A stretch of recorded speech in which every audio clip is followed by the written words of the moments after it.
This is a Sandy Boy Productions podcast.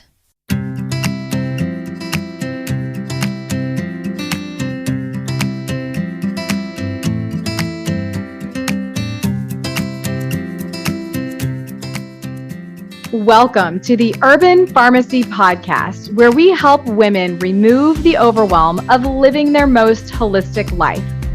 This is the place to find evidence-based nutrition tactics, healthy lifestyle and wellness tips, abundance mindset, and easily implementable low-tox living strategies so you can rise up to your full potential and protect your family's health. I'm your host, Stacey Heine, certified holistic nutritionist and better living advocate. Now, let's get empowered with some simple swaps that make a big impact for optimal wellness.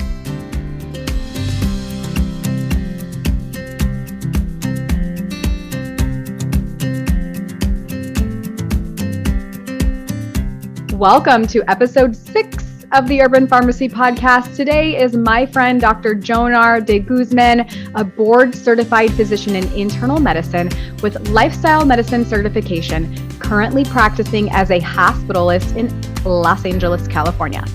Dr. Jonar helps patients make drastic life changes toward healthy living and is a frequent speaker on lifestyle medicine, which is a relatively new field that focuses on evidence-based lifestyle approaches to treat, prevent, and potentially reverse chronic disease. As a doctor caring for sick hospitalized patients during this pandemic, he became inspired to promote healthier living to a wider audience and launched a podcast called The Glass Half Healthy. Dr. Jonar hopes to use his voice to challenge the way people think about health and inspire them to lead happier, thriving lives. In his free time, Dr. Jonar is a longtime avid meditator, running aficionado, and enthusiastic advocate for plant-based nutrition. He earned his BA in politics and economics from New York University and his MD from Georgetown University School of Medicine. You guys, this episode is really, really good. Dr. Jonar and I sit down and talk about his background, why he got into internal and also lifestyle medicine and what both of them mean, and also really the epidemic of overweight and obese and cardiovascular disease issues that we have in this country and how we can halt those staggering statistics that are bringing us all down in terms of health. And we also talk about his father's diagnosis of colon cancer and how that really helped pave a path for him to become the man that he is today and why he treats his patients the way that he does today within his realm of work. We also talk about mindset, habits, and finding motivation and why it's so important. And then also about his true love, which is that mind-body connection using meditation to help heal and what that has done to transform his life and what it could do to transform ours. So it's a really good episode. Please be sure to listen in. I want to give you a little heads up. The audio is not perfect on this episode, and that is just part of being a new podcaster. And he was one of my very first episodes and very first people to interview. So we do have a few episodes where the audio isn't crisp and perfect, but the information far outweighs a few sketchy episodes with bad audio. So enjoy and let me know what you think in the comments. Be well.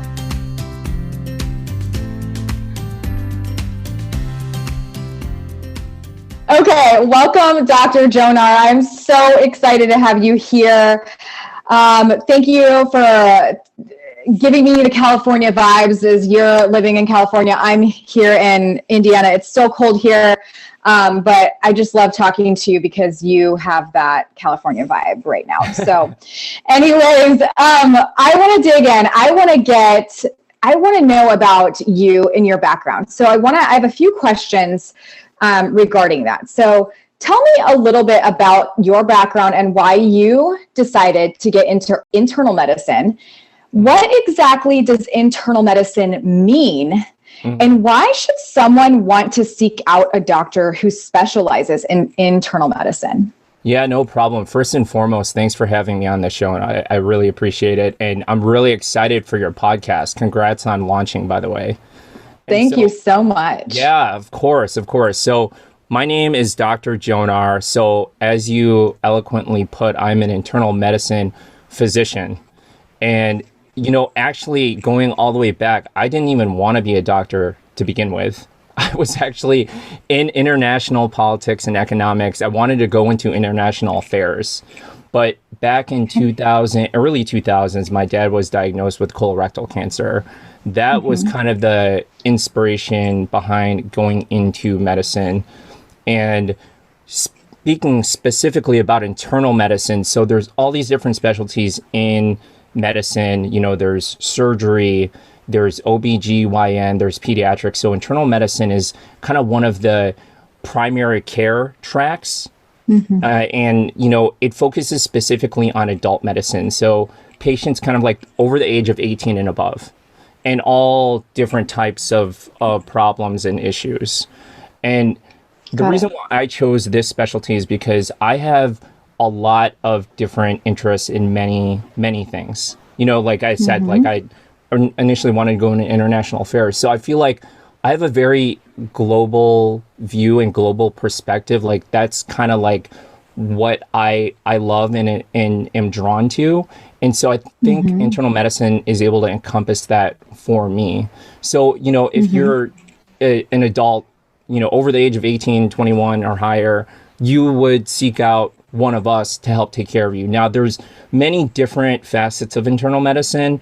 There's outpatient medicine where, you typically think of your primary doctor where you go see him or her in the clinic. Well, I am not like that. I am a hospitalist. So I work taking care of sick patients that are in the hospital. And I don't have like an outpatient practice of my own, even though there's kind of a special thing that we do with patients who get discharged from our hospital. We see them in a follow-up clinic. But that's the reason why you would want to go see one if you're having a health issue, or if you just haven't seen a physician ever and you want just to make sure that all your blood work and everything checks out okay. That's why you would seek one of us out. Got it.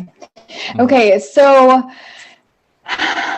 I know that you also have a background in lifestyle medicine, and we're going to get into that. But I want to ask you a question. How does it make you feel that 72% of Americans are overweight or obese, that half of all Americans have cardiovascular disease, that 4 in 10 Americans have chronic disease?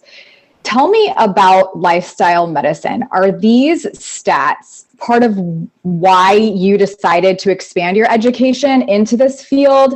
And what was the deciding factor for you there? Yeah, that's a really good question because it's a complicated answer. I feel like there isn't really one exact reason as to why I pursued lifestyle medicine.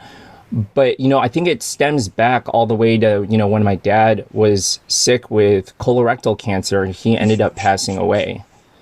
And, at the time, I was in my 20s and I was kind of devastated with what happened and grieving. And so, part of it is the mental aspect of overall health, right?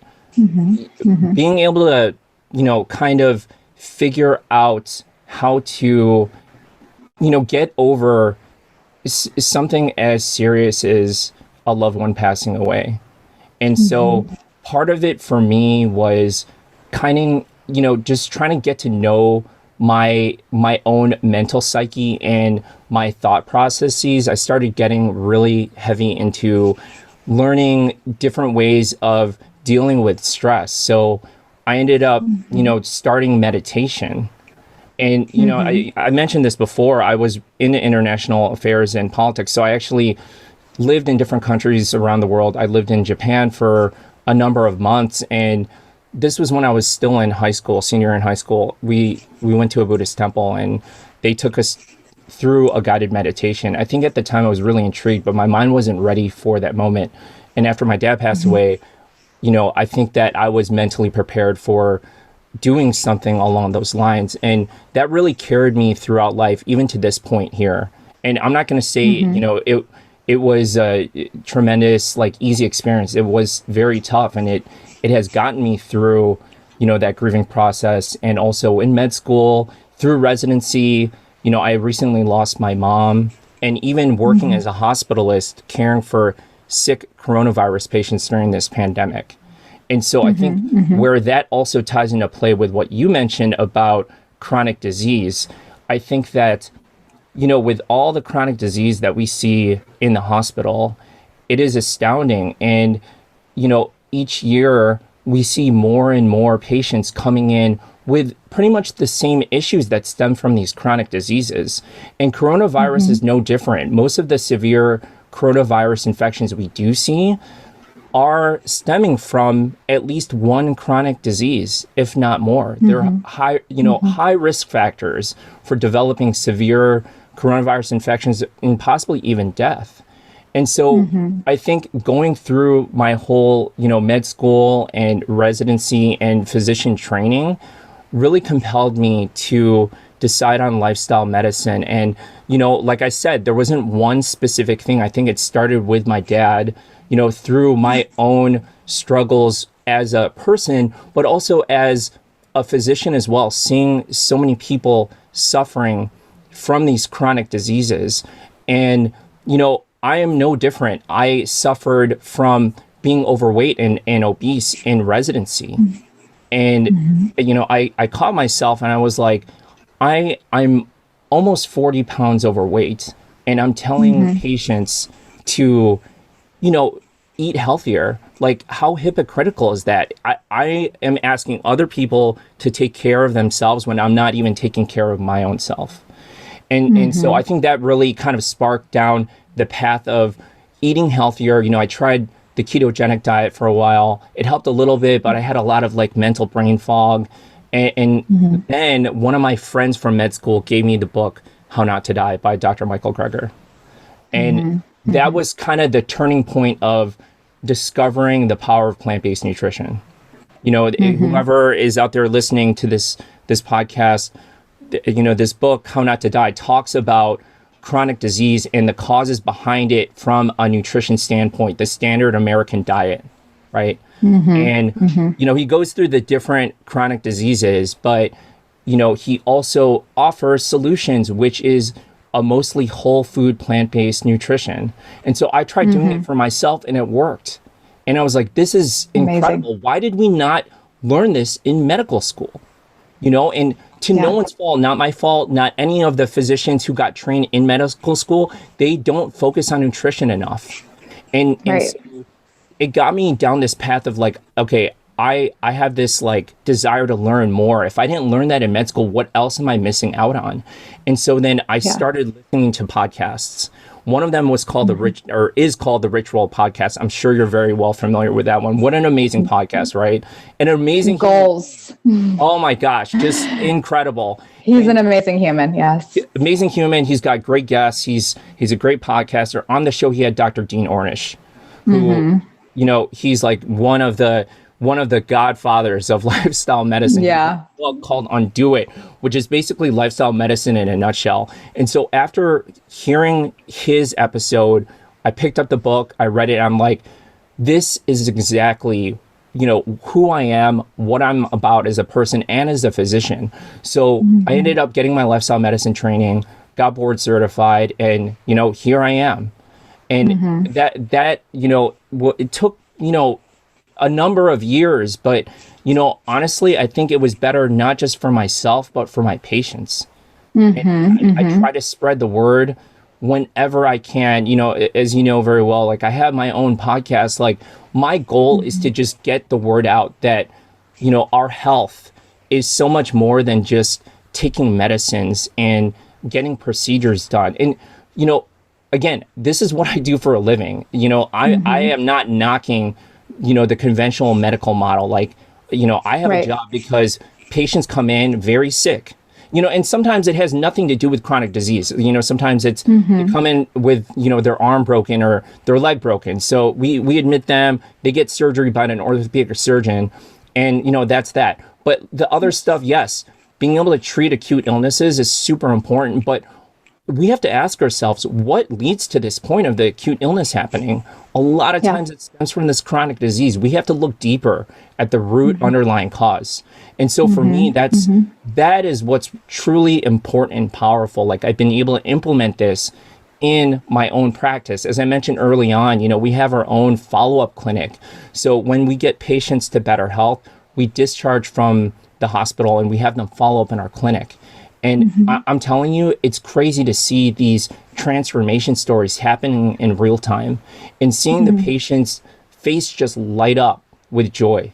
Like, it's something that is just, it's so rewarding and powerful. And I want everyone to be able to experience that too. And that's why I'm so passionate about this. I love it. I love it. So, gosh, there's so many things I could touch on with that.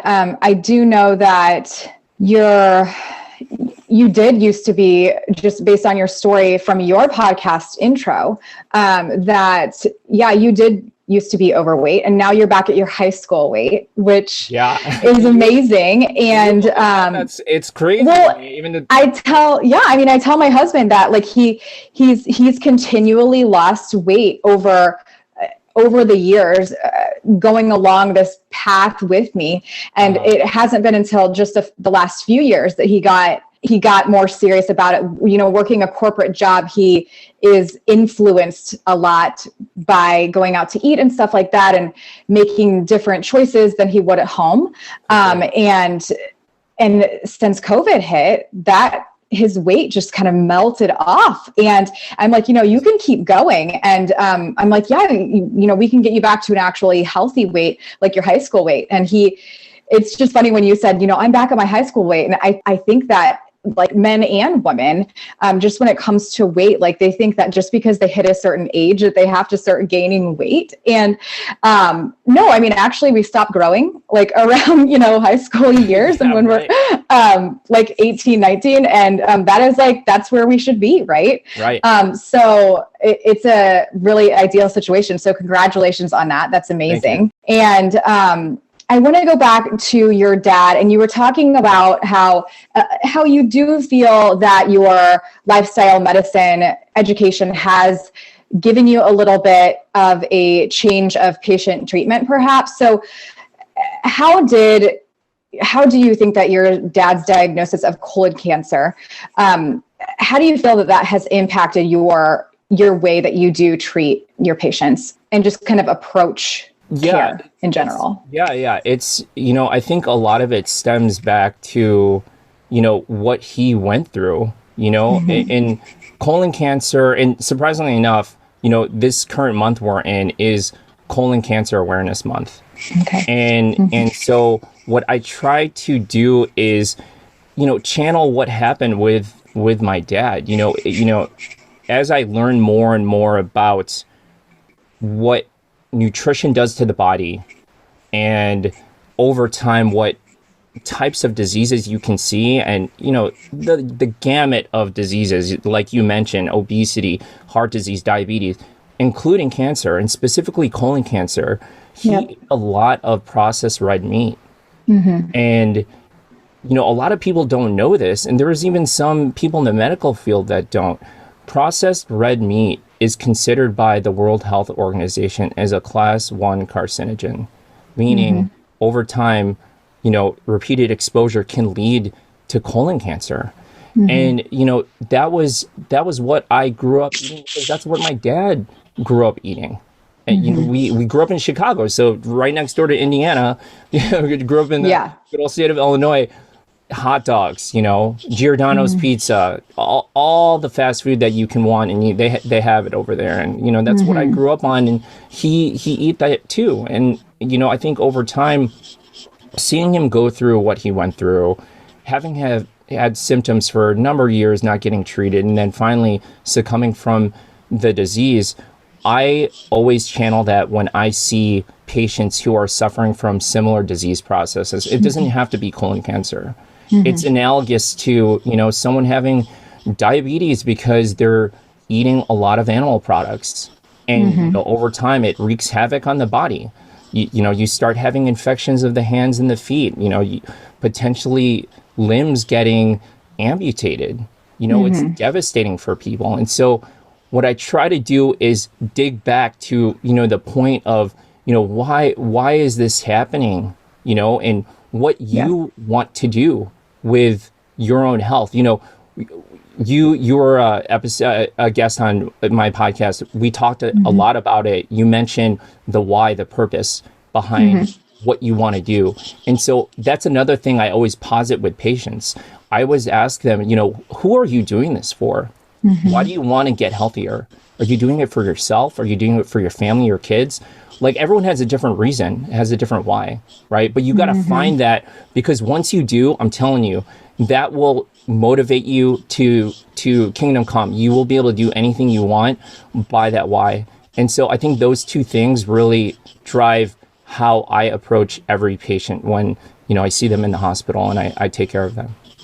I love that. You literally are saying all the things that I'm about to ask you about. Like, with each answer, you lead into my next question. So I know that you say that your state of health depends on your state of mind.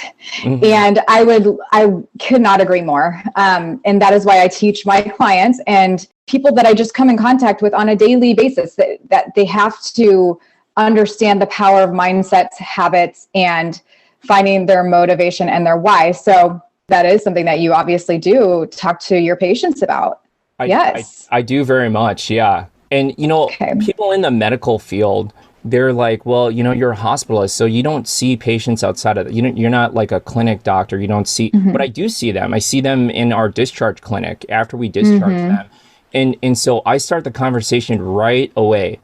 I love bringing up this one example of this guy that I saw numerous times in the hospital. Like, this was, I think, his second admission for a diabetic complication. He ended up having a toe amputated, and he's coming back this time around for a second toe amputation. And he's in his mid-40s. He has several kids at home. Came back to me, crying, bawling, and saying, like, I am done with this type of life. I will do anything to stay out of the hospital and, reverse this disease I have. And I was like, okay, well, I mean, who are you doing it for? Right? I asked him, I'm like, who is it you're doing? And he said his kids. And like that's such a strong motivator, for all the parents out there. I know you're a parent yourself. I am too. Like, doing it for your kids is so crucial, because, kind of thinking back to what happened with my dad, like, he passed away when I was in my 20s.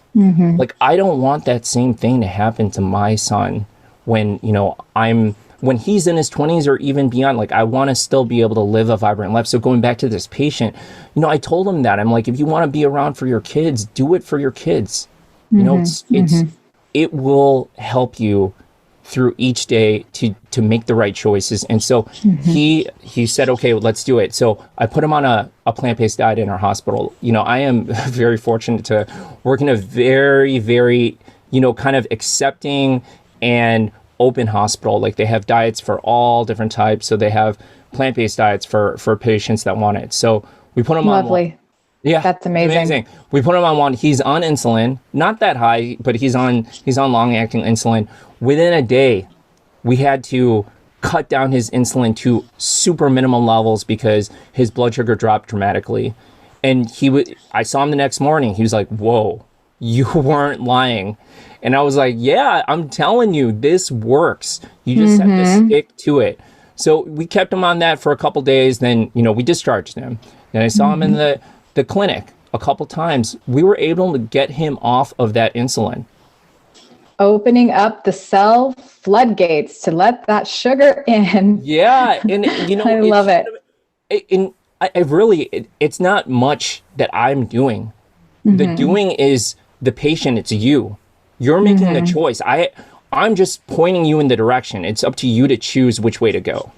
Yeah. That's amazing. And so, going back to your original question, the state of your health starts with your state of mind. I mean, this is prime example. If you can change the way you think about how you view your health and why you're doing what you do, choosing the foods you put in your body, living the life that you're leading, all the actions that will lead to a healthier life will just fall into place. But it has to start with your mind. It has to start with your thoughts. It has to start with your why, your purpose.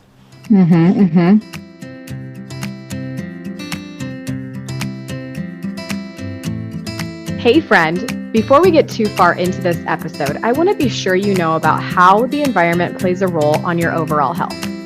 For over a decade, I've been learning so much about the lack of health regulation in the personal care and food industries, and that's actually one of the reasons why I started this show. You deserve to know how to protect you and your family from unwanted body burden, and I share further information about how to make better choices and vote with your dollar in our private Facebook community called The Urban Pharmacy. On that note, I want to let you know about one of the easiest ways that we've switched to safer, and that's through my favorite clean beauty brand called Beauty Counter. Your skin is your largest organ, and what you put on it every day matters a lot. And with a low carbon footprint, cruelty-free formulations, and high-performing results, I haven't found a better beauty brand than Beauty Counter in over 5 years of working with this mission-driven brand. To learn more and shop clean, head to mybetterbeauty.com.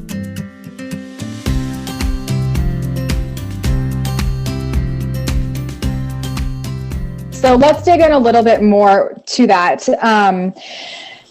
We both know that part of lifestyle medicine and just lifestyle wellness is the mind-body connection. And I used to own a Pilates studio myself. I am yoga certified. I believe so much in the power of that mind-body connection, but I know that that's amazing, right? But at the same time, I feel that I am personally missing the mind, like the mind portion, in a way that I know you understand, being an avid meditator.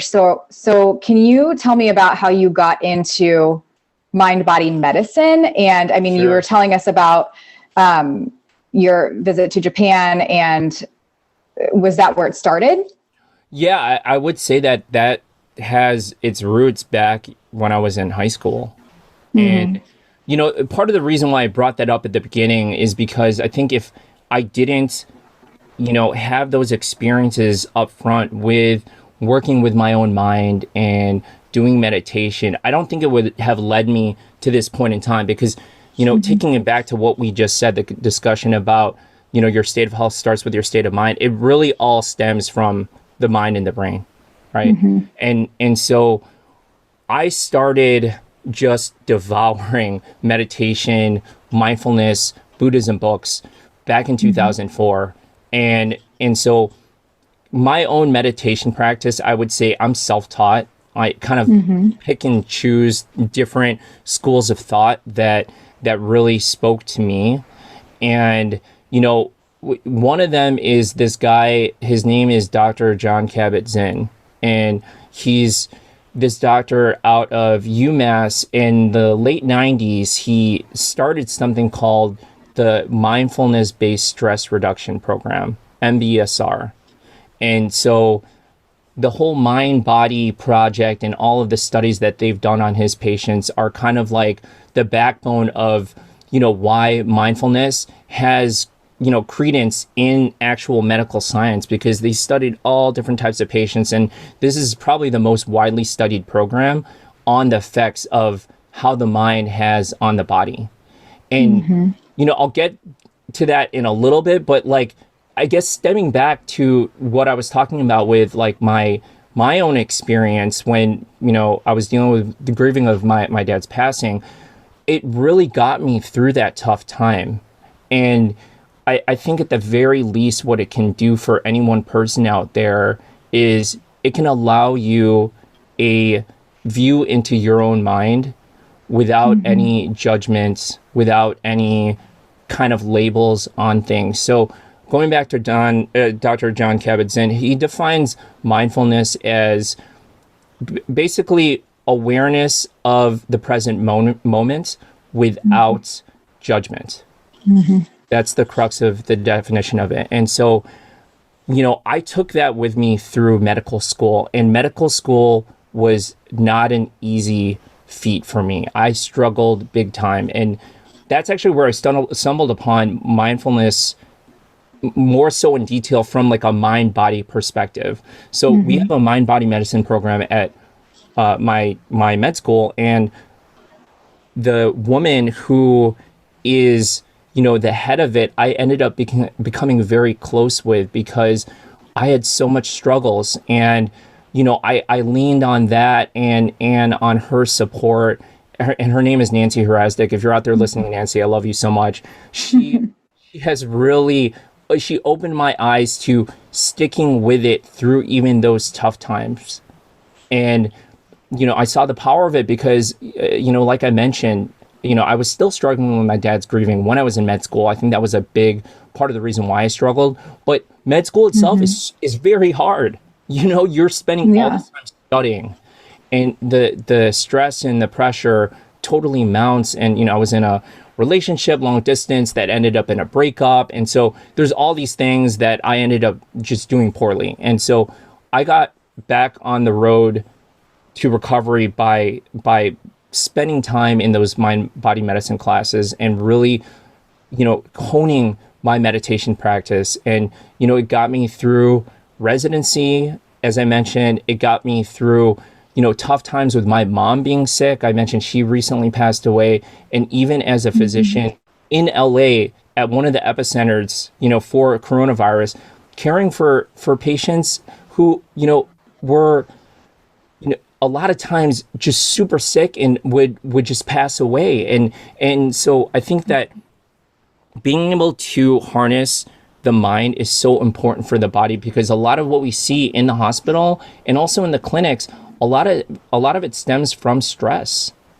Stress is a big trigger for so many people. And the thing about stress is you can define stress, it's basically pressure on a system or an object, and people manage stress differently. Something that's very stressful for someone might not be stressful at all for another person. That just points to the fact that stress in and of itself, is it can be blown out of proportion depending on who is experiencing that stress. And not all stress is bad. Stress on the system is good. It helps us in modes of survival, to perform well on an exam, for example, or, like our ancestors run away from like wild animals. Like, it helps in certain situations, but over time, chronic stress leads to inflammation in the body and chronic disease processes, across the gamut. And so this component of stress can be better mitigated through stuff like mindfulness, And I know you're a nutritionist, so you work with a lot of different people who come to you for help with their eating habits. I mean, mindfulness helps with that too. Moment by moment in the day, when when you're in that cafeteria and you have a choice between the salad or the burger and fries, what are you going to do? Like, having that awareness in that moment, that mindfulness will come into play. So that's why I'm such a big proponent of it. So very quickly, what does your practice look like on a daily basis in terms of the mind-body connection? So I would say it is not always applied to patients, because sometimes patients aren't willing to talk about it, and that's fine. Oh, yeah. Yeah. For you personally, what does it look like for you? Oh, for me as a person. Oh, yeah. Okay. Yeah. I mean, for me as a person, it's huge. It's huge because, when I'm stepping into go to see a patient, not all patients are the same. Not all patients are receptive and kind. Some of them, they're met with anger. Some of them are met with kind of apprehension. So you have to be able to kind of step outside of yourself to treat them, again, without judgment, because the way that I've trained with my meditation, I try my best to not judge my thoughts, my own self or other people. And so when I go see patients, that's the mindset that I step into. I love that. And that just goes back to exactly what you said. It's being here and now without judgment, and not just for yourself, but also for the people that you are caring for. Correct. I love that. Just walking through life with that mindset can be game changing. It's so game changing, because the thing is, if you don't have that mindset, that person that you're talking to, it doesn't even have to be a patient. It could be, your friend, right? Your mom or dad, your significant other, they're going to shut down. The conversation ends. You know what I mean? And the thing is, too, especially during this time when we've gone through political turmoil, we've gone through social injustice, the pandemic, whether or not coronavirus is like a serious thing, there's so many conversations where people just automatically shut you off. So being able to kind of step into a conversation with as an open mind as possible, I think is very important to be able to connect with others. I like that. That's a really good mindset. So we have a few rapid fire questions. Sure, let's do it. When did you decide to go plant-based? Exactly how many years ago was it? And can you explain how you felt when you did? Yes. So it's 2021. It happened in 2017, kind of towards the end of 2017. Okay. And as mentioned before, one of my med school friends, close friends, she introduced the book, How Not to Die by Dr. Michael Greger. And so after reading that book, I just basically applied everything he said to the T to live a plant-based life. And wow. Yeah, I mean, okay, so I attempted to do we're it. Going into my we're going into my next question, but yeah, so tell me, I can't, it's gonna all go together with this. I attempted to do it, and I would say within the first month to 2 months, I noticed just a complete change. Not even just of my physique, but also like my mental acuity and my energy levels. Like I just noticed, like, before I mentioned the keto diet, you get this brain fog, like the keto fog, right? No fog whatsoever. That like post meal, feeling of like tiredness and wanting to take a nap, gone. You don't feel it, Love it. And like, I would even work out during those times too. And, a lot of times if I work out really hard, I'm like very sore the next day, minimal soreness. There's like all these things. And I'm just like blown away at how transformative this stuff is. And it's so simple. Like it's in every grocery store. It's in every farmer's market you go to. It's right there in front of you. You just have to buy it and eat it. Yes. Okay. So that brings me to, you followed Dr. Greger's food recommendations. Did you have any, for the people who don't know, first off, for the people who don't know about the How Not to Die book, and the How Not to Die cookbook, you need to understand that this approach to whole food plant-based living is the way to do it. It is the way, it's the optimal way to do it. And however, I do think that going from the standard American diet to the How Not to Die diet, or just the How Not to Die lifestyle in general, would be difficult because there's no processed food. So my next question was going to be, what were your favorite transitional foods when you went more toward a plant-based lifestyle? Now, do you have those foods? Like, do you have a more processed, I'm not even sure if there's pasta. There might be pasta. Yeah, there's probably pasta in his How Not to Die cookbook, but like, are there any processed foods that you're using to maintain this lifestyle, or are you just strictly whole food plant-based?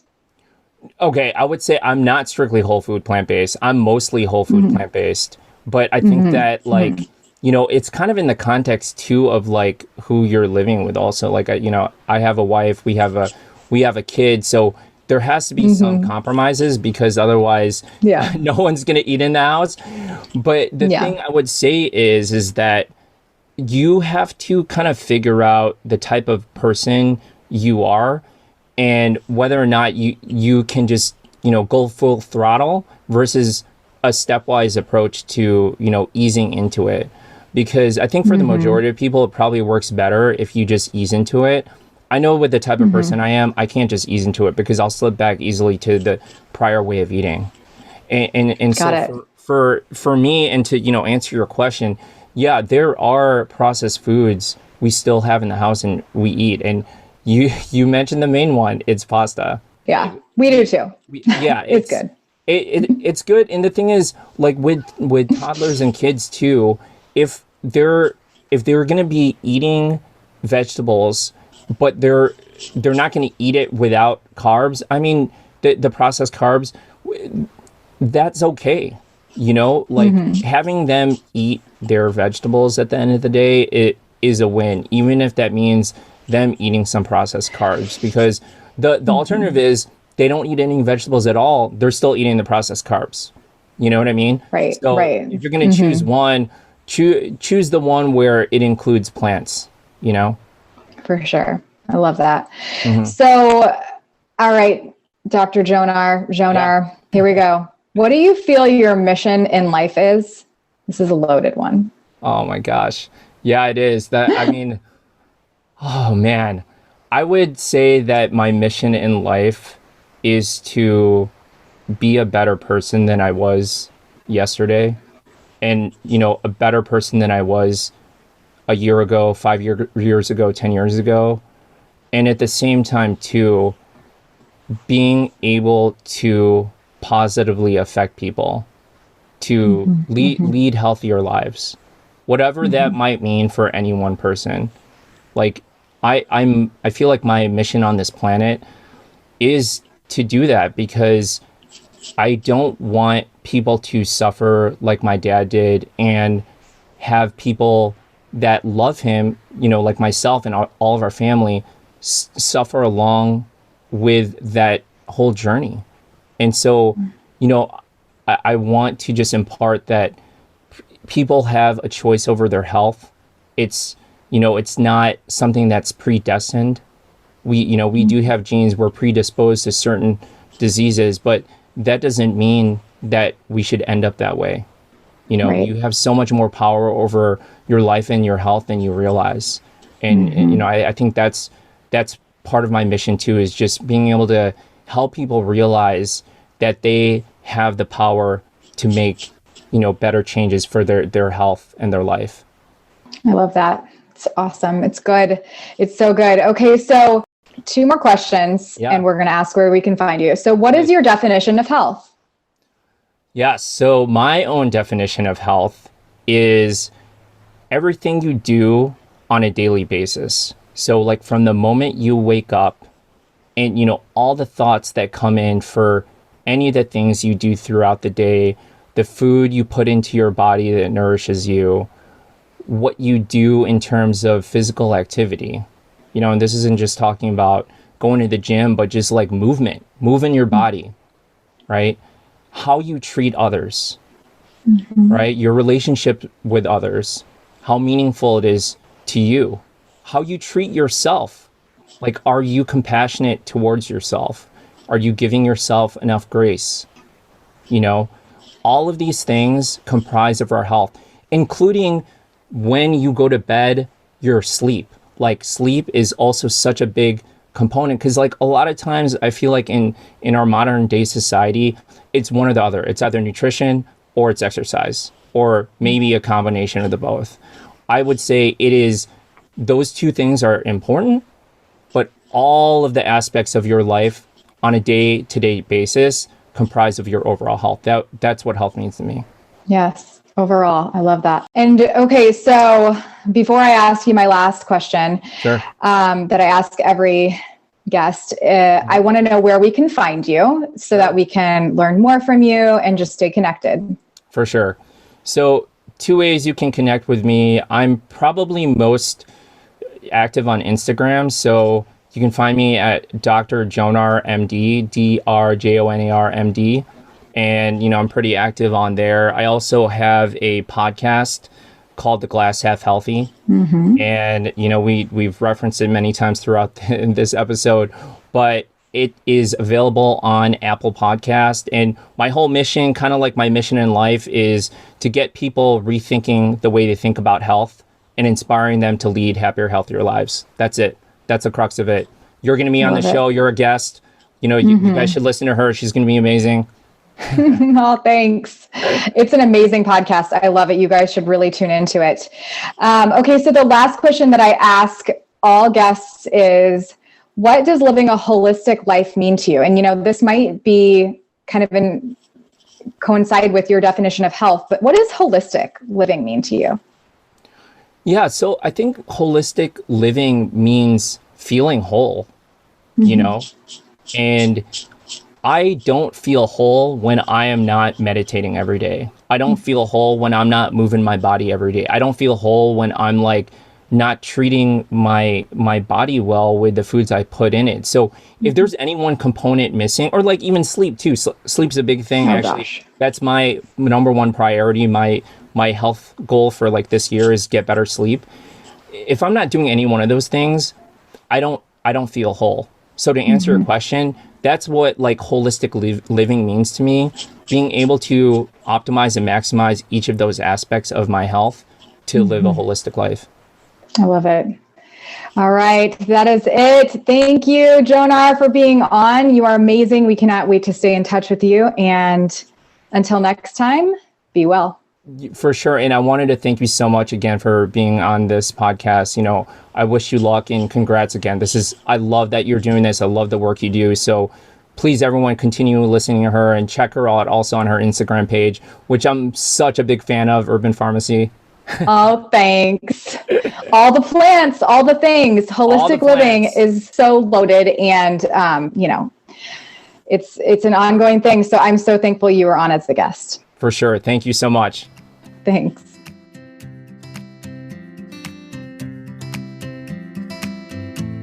I'm over here cheering you on because you just finished another episode of The Urban Pharmacy. For today's show notes, head on over to theurbanpharmacy.com and be sure to join us inside our private Facebook group called The Urban Pharmacy, where we share inspiration, live trainings, and holistic living tips to help you build community and the healthy lifestyle that you've always wanted. If you enjoyed today's episode, make sure you hit that subscribe button and please consider leaving us a 5-star review. Before we connect again on the next show, follow me on Instagram at The Urban Pharmacy. That's urban with an H and pharmacy with an F. And I can't wait to hear your wellness journey as we get to know each other better. You know, there's truly no better time than now to level up your life, and I am so proud of you for showing up today. Until next time, be well, Health Crusader.